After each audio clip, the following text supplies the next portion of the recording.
आप मदद दे सकते वो भी है, क्योंकि आपकी पैसे के अभाव में हमारे सारे चैनल बेचारे कम तोड़ रहे हैं। और मैं एक और बात बता दूं, और मैंने एक संकल्प ले लिया, और मैंने नहीं, क्योंकि ये केवल मेरा आंदोलन नहीं है, इतिहास बड़ा है। भारत में जितने अनुसूचित जाति, जनजाति और पिछड़े वर्ग के लोग हैं, वो लोग अपना इतिहास पढ़ लें, क्योंकि जो लोग अपना इतिहास नहीं जानते वो कभी इतिहास नहीं बना सकते। वो अपना इतिहास पढ़ ले, उनके पूरे बौद्ध थे, उनके पूरे बौद्ध थे, तमाम बौद्ध के दलितों के पूरे बौद्ध है, तमाम आदिवासियों के पूरे बौद्ध है, तमाम पिछड़े समाज, पिछड़े वर्गों के पूरे बौद्ध है, और अल्पसंख्यक समाज के भी 90% लोगों के पूरे बौद्ध है।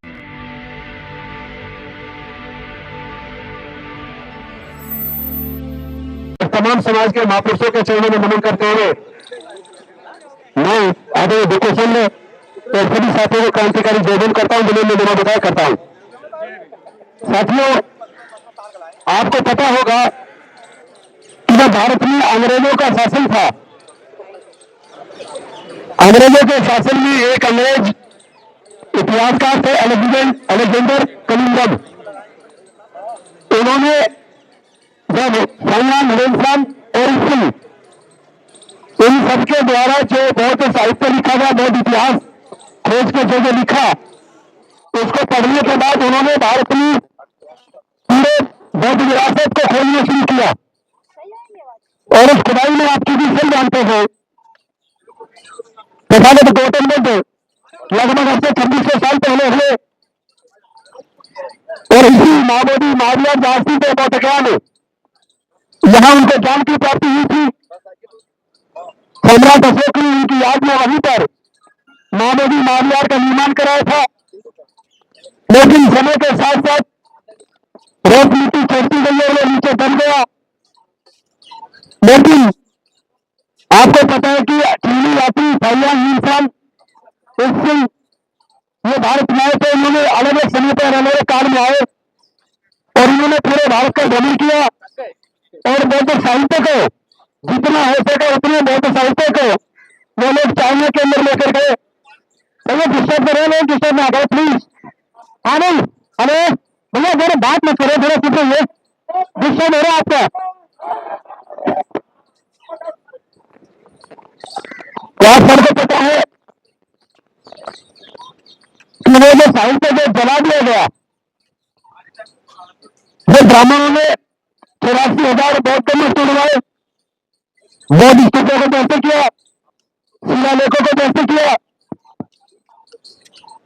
हजारों बौद्ध भिक्षुओं की हत्या कराई।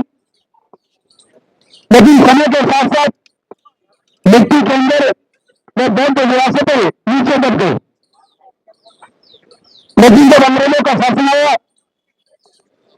और वो सारा साहित्य, बौद्ध साहित्य को भारत से खत्म कर दिया गया था, वो बौद्ध साहित्य चीनी यात्रियों के द्वारा सुरक्षित रखा गया तिब्बत के अंदर, चाइना के अंदर।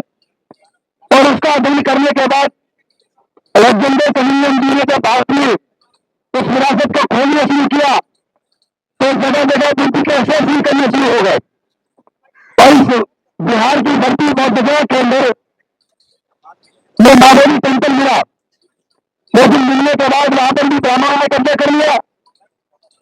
श्रीलंका से, आपको सबको पता होगा, श्रीलंका से अनागारी धर्मपाल वो आए और उन्होंने वहां उसको ब्राह्मणों से मुक्त करके, चूंकि वो बौद्ध विरासत है, बौद्धों को सौंपने के लिए आंदोलन चलाया। उस आंदोलन में 1991 की बात है, 1891 की बात है। इस आंदोलन में उनके ऊपर हमले हुए, 40 लोगों ने आके हमले कर दिया। जो बौद्ध लोग वहां धरना कर रहे थे, कईयों को चोटें आई, अनागरी धर्मपाल जी को भी चोट आई। उसके अंदर मुकदमारी दे दिया। यह आंदोलन चलता रहा। 1922 के अंदर कांग्रेस का एक सम्मेलन हुआ, जब हुआ कांग्रेस के सम्मेलन में डिमांड थी महाबोधि टेम्पल की मुक्ति की, तो उन्होंने राजेंद्र प्रसाद जी के नेतृत्व में कमेटी का गठन किया। उस कमेटी ने जाकर इसकी पूरी जांच पड़ताल की, लेकिन चूंकि उसके अंदर कमेटी के अंदर बहुत ज्यादा प्रकृति को तकलीफ था, तो वो रिपोर्ट उनके फेवर में बना दी गई, जिसका भरपूर विरोध किया गया। लेकिन उसके बाद भारत की सरकार ने अंग्रेजों से आजाद होने के तुरंत बाद 1949 में मां Bodhi temple management committee act 1949 act बनाया और उस एक्ट के अंदर यह व्यवस्था की कि इसके 8 सदस्य होंगे, 4 सदस्य ब्राह्मण होंगे, 4 सदस्य बौद्ध होंगे और उसका चेयरमैन महापौर होगा और उसमें भी ऐसा कि वो हिंदू होना चाहिए। तो ये लड़ाई चलती रही, अलग अलग समय पर चलती रही। 1992 में फिर ये लड़ाई बहुत बड़ी हो गई और इसी जंतर मंतर पर जापान के भिक्खु बनते सुरेश ससई जी, जो नागपुर के अंदर इंदौर में बहुत बिहार में है और काफी देर तक वृद्ध हो गए हैं, उन्होंने 1952 में बहुत बड़ा आंदोलन दिल्ली के अंदर चलाया और हम लोग उस आंदोलन में लगातार शरीक रहे। 6-7 महीने तक यह धरना चलता रहा और जब लालू प्रसाद यादव मुख्यमंत्री हुआ करते थे बिहार के, वो भी यह धरना स्थल पर आए और उन्होंने भी प्रॉमिस किया कि हम इसका समाधान करेंगे। इस लंबे आंदोलन के बाद हुआ ये कि उसमें 4 जो बौद्ध लोग मेंबर थे, तो जो आंदोलन कर रहे थे उनमें से 4 बौद्ध भिक्षुओं को उसमें सदस्य बना दिया गया और बनते सुरेश ससई जी को अल्पसंख्यक आयोग का मेंबर बना दिया गया और इन लोगों को प्रॉमिस किया कि हम धीरे धीरे इसका समाधान करेंगे। तो जिन बौद्ध भिक्षुओं को मेंबर बनाया या वहां सेक्रेटरी बनाया या अल्पसंख्यक आयोग का मेंबर बनाया, उन सबके साथ भी धोखा हुआ। मैं नहीं चाहूंगा इस बारे में कोई बात हो कि पैसे का गबन क्या हुआ क्या नहीं हुआ, क्योंकि जितने भी आंदोलन चलते हैं उन आंदोलन में एक आध आदमी खराब हो सकता है, उसका जिक्र करके हम अपने आंदोलन को खराब नहीं कर सकते। आंदोलन कभी खराब नहीं होता, आंदोलन कुर्बानी मांगता है। उस आंदोलन में भी कुर्बानी दी गई है, लंबे समय तक आंदोलन चला है और उसके बाद बनते सुरेश ससई जी ने सुप्रीम कोर्ट में केस दिया। आज तक केस डिसाइड नहीं होता है।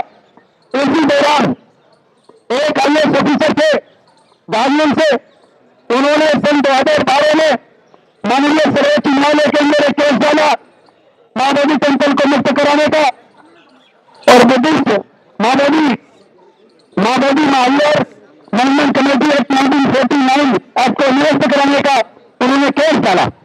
लेकिन सर्वोच्च न्यायालय ने 2018 में उस केस को लेकर रद्द कर दिया, क्योंकि ये मसला बिहार की सरकार का बनता है, बिहार की राज्य की विधानसभा का बनता है। तो आप इस अपनी मांग को लेकर बिहार की सरकार के पास जाइए और वही आपकी समस्या का समाधान करेंगे। तो यह सुप्रीम कोर्ट के अधिकार क्षेत्र की बात नहीं है, ये कह के उनकी पिटीशन को डिसमिस कर दिया गया। उसके बाद से बिहार की सरकार से भी लगातार मांग चल रही है। अभी तकरीबन 8 महीने पहले इंडिया बुद्धिस्ट जो फोरम हमारा बना हुआ है और इंडिया बुद्धिस्ट फोरम, उसके माध्यम से हम कई लोग मिलकर अल्पसंख्यक आयोग में थे, उनके चेयरमैन तमाम मेंबर से मिले और हमने उनसे निवेदन किया कि आप मां बोधी टेम्पल को मुक्त कराने के लिए बिहार की सरकार से बात कीजिए। उनके चेयरमैन ने हमें प्रॉमिस किया कि हम वहीं पर बिहार की सरकार से मिलेंगे और मीटिंग कराएंगे और वहां वो गए भी, मीटिंग भी कराई और इंडिया बुद्धिस्ट फोरम के सदस्य हमारे उस मीटिंग में भी गए, फिर भी कोई समाधान नहीं निकला, केवल आश्वासन मिला और वो भी छूटा। उसके बाद पटना के अंदर गांधी मैदान के अंदर बहुत बड़ा प्रदर्शन किया गया, आंदोलन किया गया, सभा की गई।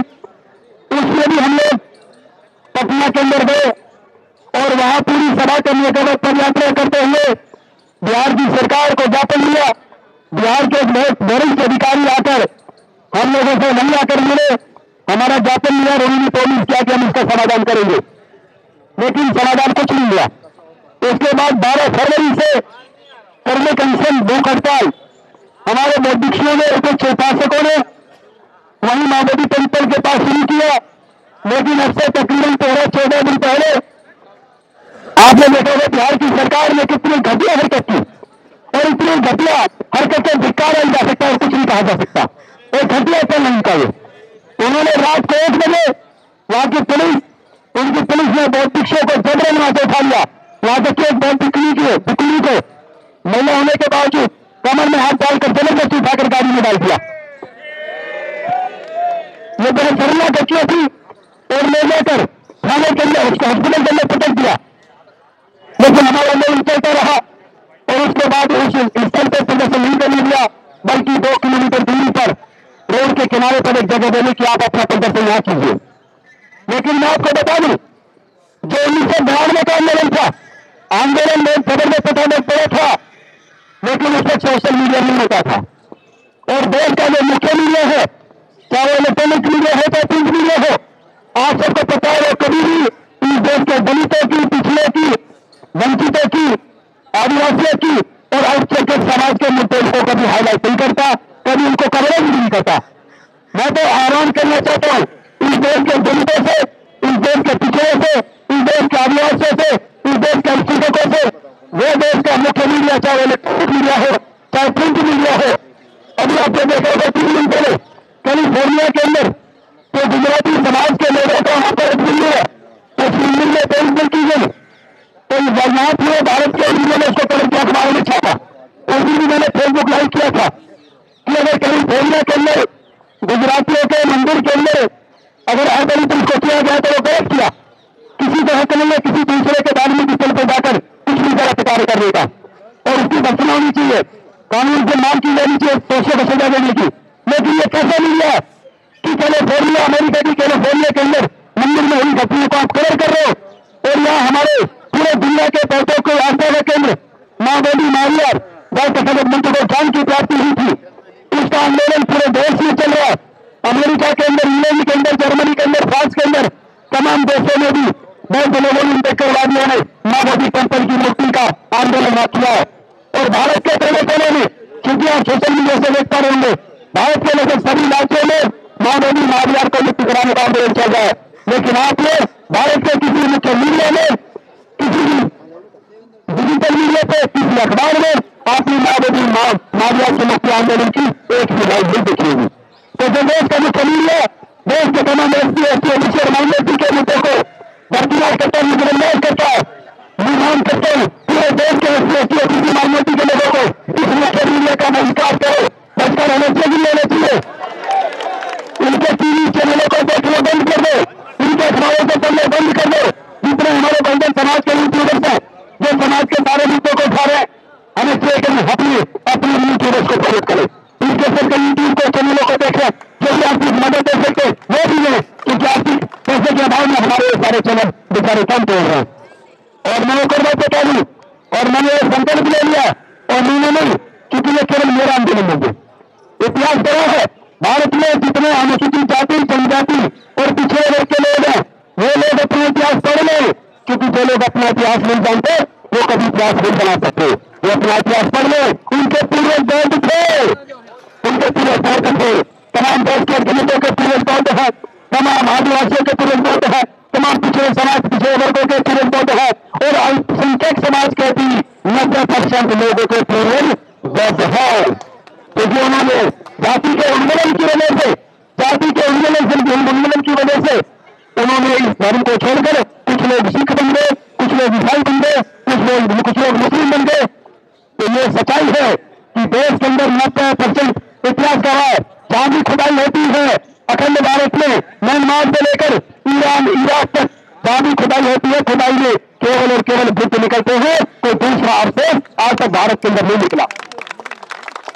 आपको पता होगा जब अयोध्या के अंदर खुदाई थी तो पता लगा वहां बौद्धों की साकेत नगरी थी, तमाम अवशेष बुद्ध के निकले हैं। वो अलग बात है कि सर्वोच्च न्यायालय ने बुद्ध के अवशेषों को तो दरकिनार कर दिया और कानून को और साक्ष्यों को ताक पर रखकर उन्होंने आस्था के आधार पर जजमेंट दिया। आपने देखा वो पिछले दिनों हमारे देश के पूर्व मुख्य न्यायाधीश डीवाई चंद्रचूड़ जी का बयान आया था, जिसमें उन्होंने कहा था कि जब ये सुनवाई के लिए हमारे पास केस आया बाबरी मस्जिद वाला, तो मैंने भगवान के सामने में बैठ गया और मैंने उनसे सलामी क्या करूं। अरे भाई तुम्हें सलामी चली नहीं तो है नहीं, आपको सलाह भारत का संविधान दे रहा है, आपको कानून दिया गया कि इस कानून के हिसाब से आपको जमीन देनी है, साक्ष्यों के आधार पर आपको जमीन देनी है। लेकिन भारत का अगर मुख्य न्यायाधीश साक्ष्यों को ताक पर रखकर और देश के संविधान को ताक पर रखकर अगर आस्था के ऊपर आधार पर जजमेंट देता है तो जो समझदारी अन्यायकारी है वो न्यायिक अधिकारी होने के काबिल नहीं है। ये शर्मनाक है। वैसे करें कंटेम्प्ट ऑफ कोर्ट मेरे खिलाफ हो जाए तो मैं तैयार हूं, इसलिए तैयार हूं क्योंकि हमें शर्म आती है कि एक तरफ हम कहते हैं कि मैं बुद्ध के देश से आया हूं, भारत बुद्ध की भूमि है, हमने दुनिया को बुद्ध दिए, और अगर बुद्ध दुनिया को दिए और भारत दुनिया में बुद्ध के देश के रूप में जाना जाता है तो फिर बुद्ध की मेरे दो दुनिया के बौद्धों की आस्था का केंद्र महाबोधि महाविहार के उस महाविहार के अंदर उसमें 4 कंधे क्यों, और उसका जो नीचे पुजारी नहीं वो भी ब्राह्मण है, वो भी ब्राह्मण है, उसने एक ने लिख दिया, उसके बाद उसके बेटे, उसके बाद उसके बच्चे वही बनते रहेंगे। दादागिरी है क्या? वो दादागिरी नहीं चलेगी। हम लोग बौद्ध लोग हैं, हम लोग हाथ जोड़ के काम चलता चलाते थे, लेकिन अगर आप नहीं मानोगे तो हाथ जोड़ने के साथ साथ हाथ मरोड़ने का काम भी हम करेंगे, हाथ मरोड़ने का काम भी करेंगे, और तोड़ने की जरूरत नहीं तो हाथ को तोड़ भी देंगे। हम तो चाहते हैं कि शांतिपूर्वक तरीके से हमारी इस डिमांड को पूरा कर दो। और एक और बात बता दूं, अभी तो हम सब की तरफ से, पूरे दुनिया के बौद्धों की तरफ से, भारत के बौद्धों की तरफ से अभी हम बात कर रहे हैं महाबोधि महाविहार को मुक्त करने की, बौद्धों को सौंपने की, Buddhist temple management committee act 1949 act को रद्द करने की। अगर आप हमारी सरकार, हमारी जायज डिमांड को नहीं मानते, क्योंकि किसी ईसाइयों के किसी चर्च में ईसाई से किसी दूसरे धर्म का व्यक्ति मैनेजमेंट कमेटी में नहीं हो सकता, गुरुद्वारे के अंदर सिखों से अलग किसी दूसरे धर्म का आदमी मैनेजमेंट कमेटी में नहीं हो सकता, मस्जिद के अंदर उसके संचालन समिति में मुस्लिम से किसी धर्म का आदमी नहीं हो सकता, हिंदुओं के मंदिरों के अंदर भी किसी दूसरे धर्म का आदमी उसकी मैनेजमेंट कमेटी में नहीं हो सकता। तो फिर हमारे महाबोधि महाविहार के एक्ट मैनेजमेंट कमेटी के अंदर चार फंडे क्यों? तो ब्राह्मण धर्म की साजिश है, और मैं निवेदन करता हूं भक्तों जी, आपसे भी, बाकी लोगों से भी, आप हिंदू धर्म का बंद करो। अभी हमारे बहुत लोग वहां है, उनको उनका इतिहास याद दिलाकर सबको बौद्ध बनाना, सबको वापस गर्भवासी करवानी है, सबकी गर्भवासी करानी है, अपने सांस्कृतिक विरासत, अपनी पूर्वजों की सांस्कृतिक विरासत को एक को खोज के निकालेंगे, हम छोड़ने वाले नहीं है। अभी हमारी लड़ाई महाबोधि महाविहार की है। हम डिमांड कर रहे हैं, हाथ जोड़ के डिमांड कर रहे हैं बिहार की सरकार से भी और केंद्र की सरकार से भी, आप महाबोधि महाविहार को तुरंत मुक्त करिए। अगर नहीं करेंगे तो हम आपको याद दिलाते हैं कि विवेकानंद जी के फाउंडेशन से सवाल है कि आप केंद्र की सरकार चला रहे हो, इस विवेकानंद का आप एलजीबीटी, आप अपना छात्र निकाय चलाते हैं, उन्हीं विवेकानंद जी ने अपनी जो राइटिंग लिखी है उसके मॉड्यूल के अंदर लिखा है कि भारत में बहुत सारे बौद्ध मंदिरों को कब्जा करके जो ब्राह्मण मंदिर बनाए गए, उन्हीं के साथ में वाणी में लिखा हुआ है चलमपुरी का मंदिर है, यह बौद्ध मंदिर है, उन्होंने खुद लिखा स्वामी विवेकानंद जी। और इतिहास गवाह है, जितने भी पुराने मंदिर के 500 साल से पहले के बने हुए हैं, आप उनके अंदर जितनी मूर्तियां हैं उसका श्रृंगार उतार कर, उनका श्रृंगार गहना उतार कर देखिए तो उसके अंदर केवल इस तरह बुद्ध निकलेंगे। ये हमारा दावा है, केवल बुद्ध निकलेंगे। तो हमारी लड़ाई अभी केवल महाबोधि टेंपल की है, लेकिन अगर आप नहीं माने तो फिर जा करके कार्य मुक्त कराने की लड़ाई चलेगी। और ये आंदोलन मैं आपको बता दूं रुकेगी, बेशक बैंगने का आंदोलन कुछ साल के बाद किसी भी वजह से बंद हो गया हो, लेकिन इस बार लड़ाई लंबी है, हमें भी पता है वो बेवकूफ बना रहे, क्योंकि बिहार की सरकार, आपको पता होना चाहिए वहां भी सत्र चल रहा है बिहार का, और इस बार पहली बार खुशी की बात है, 1 नहीं 2 नहीं 3 नहीं, कई हमारे विधायकों ने, जिसमें एसटी के भी ओबीसी के भी विधायकों ने महाबोधि महाविहार को मुक्त कराने की लड़ाई वहां बिहार की विधानसभा के अंदर दिखाई है। और इस बार संसद सत्र चल रहा है, हमारे साथी भाई चंद्रशेखर ने दिखाई है, और मेरी सांसदों से बाकी है, अभी सत्र बाकी है लगातार। अब संसद के अंदर भी महाबोधि महाविहार की मुक्ति की लड़ाई लड़ी जाएगी, वहां भी हमारे सांसद आवाज उठाएंगे, उसकी भी तैयारी चल रही है, आप चिंता मत कीजिए। दूसरी बात, क्योंकि लड़ाई लंबी है, भी जानने की तैयारी है, सुप्रीम कोर्ट को भी हम बताएंगे, हम सुप्रीम कोर्ट को भी बताएंगे कि अगर आप न्याय नहीं करोगे तो आपके ऊपर से इस देश के लोगों का भरोसा उठ जाएगा।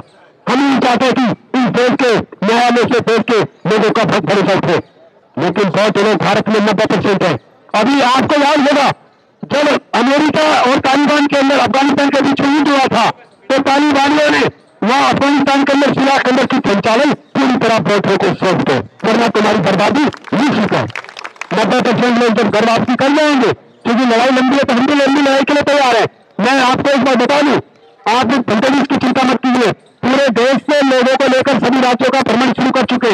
अभी मैं पीछे बदलिया गया था, पटना में भी हमारी जगह जगह मीटिंग हुई है, अभी मैं लखनऊ गया था, लखनऊ से आया, अब पूरे देश का भ्रमण मैं भी करूंगा, और हम लोग बाकी लोगों को जोड़ेंगे, क्योंकि किसी एक व्यक्ति का नहीं लेना चाहिए, किसी एक व्यक्ति इसलिए बहुत रिक्शों को भी ले लो और ये अपने अपने कुछ छोड़ दो भाई, ये फलाना कुछ, ये फलाना सभी टिकड़ा संगठन, माँ मोदी महाविहार का आंदोलन हमारा और आपका सबका, हमारी सबकी हिस्से क्या उपलब्धि है, हमारी मान सम्मान के ये स्वाभिमान के। अगर आपको लगता है कि हमारा काम बहुजन समाज के लिए महत्वपूर्ण है, तो आप हमें आर्थिक सहयोग के लिए सीन दिखाए गए QR कोड स्कैन और फोन पे और गूगल पे और UPI और बैंक अकाउंट में कर सकते हैं।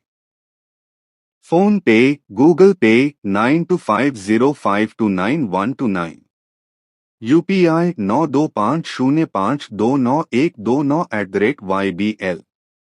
Bank account state bank of India AC 104299462008, IFSC code SBIN 00066563। आपका छोटा से छोटा सहयोग समाज और हमें और मजबूत करेगा, जिससे हमें बहुजन पत्रकारिता में और निष्पक्ष बनाने में मजबूत करेगा। जय भीम, जय भारत।